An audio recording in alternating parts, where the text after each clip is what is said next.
Who do you look up to in life? One thing is, it's hard to just blanketly pick one person because I've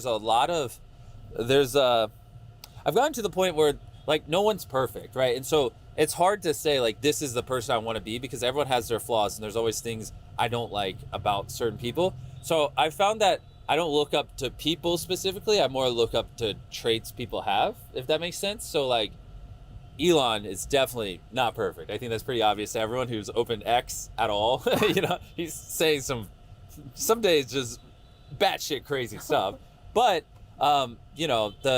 his vision he has for his companies and the way he's pushes them to do things that were just not even humanly possible or imaginable a decade prior is like very admirable, and that like is something I look up to. It's like, have you had a conversation with him?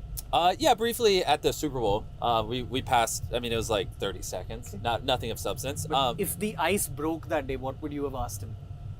Honestly, I would just want to know, like, I would love to just talk to him about Mars and like realistically, talk to him for 5 hours of like, how does he see it happening, playing out over the next 20 years, Right. getting us to Mars, what do you actually think will happen, and the timelines and that stuff. He talks about it publicly, but I'd love to hear his raw and filtered brain on that. And like with everything he knows now, and with like Starship, starting to have some success, and all these things starting to go really well for SpaceX, like what is his most up-to-date, like in my lifetime, is SpaceX gonna own a colony on Mars?